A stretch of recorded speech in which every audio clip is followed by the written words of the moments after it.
Our environment, and I mean our man-made world of machines, is in fact beginning more and more to possess what earnest psychologists fear the primitive sees in his environment: animation.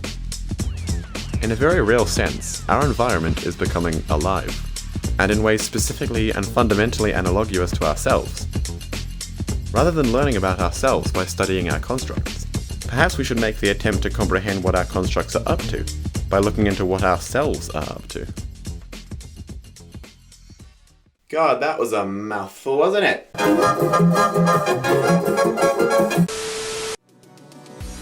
This is a quote from Philip K. Dick, the one about animation, not cocaine. Philip has written several of my favourite books, including Do Androids Dream of Electric Sheep and The Man in the High Castle. He is known best for his works in science fiction, but I think that with that aforementioned quote, not cocaine, he was onto something much further ahead of his time. As the world became more developed physically, so too did we, but mentally. Our heads were always at what we could do next, and I believe that that is a very dangerous step.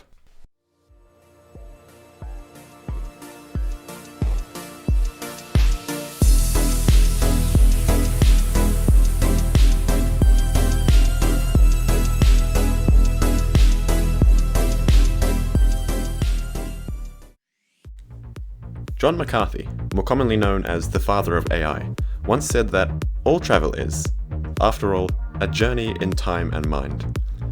Physical landscapes are often a mirror of, or perhaps a key into, our inner landscapes. And I think that that is a brilliant quote, and by the sound of things, he had a cheeky bit of coke as well. Our physical landscapes, or the physical world around us, have only been developed as far as they have because of the way that our inner landscapes are structured. But by the same token, our physical landscapes can actually sculpt our inner landscapes without us even knowing. By creating the absurd things that we have, such as rockets, wireless communication, and nuclear weaponry, it has slowly but surely developed our brains into this malleable form that wants us to keep going. That dangerous step that I mentioned before is this moment. We're so technologically developed that we need to start learning where to stop, or even if we should stop. Where will our creative endeavors take us? Will we flourish into a society that knows how the system works?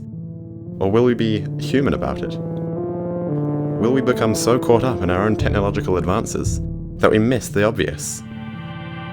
Will our own ignorance be the death of us? Will we take the bullet ourselves before nature can pull the trigger for us?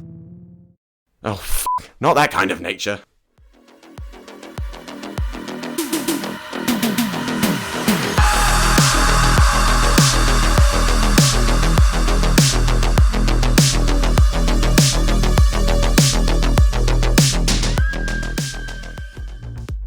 Morality is something that we're fought with for a very long time, and it plays a large part in this game of Russian roulette that we're playing with ourselves. We're not playing with ourselves. Why did I write that? And it plays a large part in this game of Russian roulette that we're all playing. Every advance that we make is another pull of the trigger. There are two distinct moments in human history that define this very statement, and those dates were on the 28th of December 1942 and the 6th of August 1945. That first one was the authorization of the research on the Manhattan Project. On that date, December 28, 1942, 32nd President of the United States, Franklin D. Roosevelt, gave the all-clear on research and development on the Manhattan Project.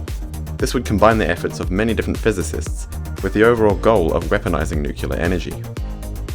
Roosevelt was faced with a moral decision: deny the project's authorization, cancel the project, and risk continuation of the war, or give the project the all-clear and enter the dawn of the nuclear age.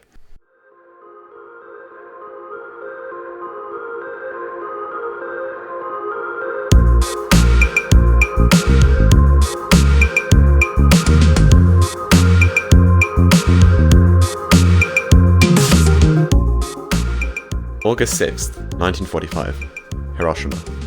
B-29 bombardier Thomas Farabee is looking down the bomb site of the to-be-famous bomber Enola Gay. Pilot Paul Tibbets hands over control to Farabee as they near the target. At exactly 8:15 a.m., Thomas releases the bomb.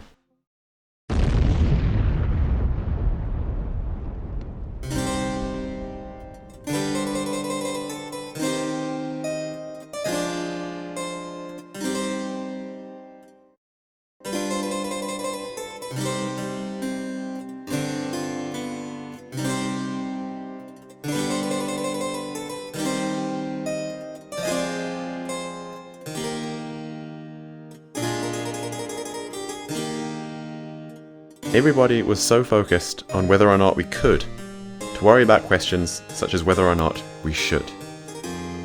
At that very moment, the world knew that a new era of warfare was born. 2 years later marked the beginning of the Cold War. The world had accepted nuclear weaponry for what it was. This was the new norm. Not a decade ago, the world's concept of nuclear warfare was simply a myth. An explosion so devastating that it could wipe entire cities off the map. When did that become normal? Our minds took one look at what we had accomplished and normalized it. But this wasn't normal. None of it was.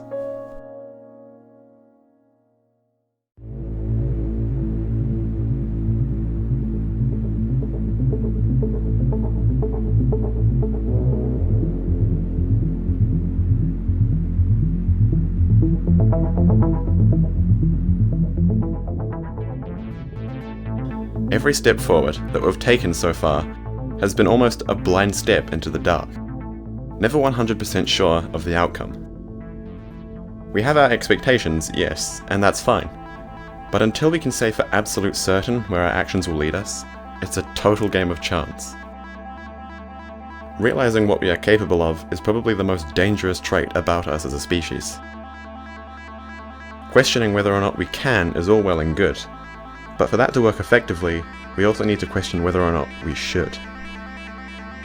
Morality needs to work in tandem with ambition. We've been fictitiously, unknowingly, and fatally ambitious for far too long. It's time for us to start thinking in a different way, because fictitious ambition is where we get ahead of ourselves. Unknowing ambition is stepping into the realms of danger. And fatal ambition? Well, fatal ambition will be the final bullet in the chamber. We're playing a never-ending game of ambition roulette. We've worked our way around each empty shot thus far, but now it's only a matter of time. To pull that trigger, or to not. Will our own ignorance be the death of us? Will we take the bullet ourselves, before nature can pull the trigger for us? It's most certainly not a question of if. It is most definitely a question of when.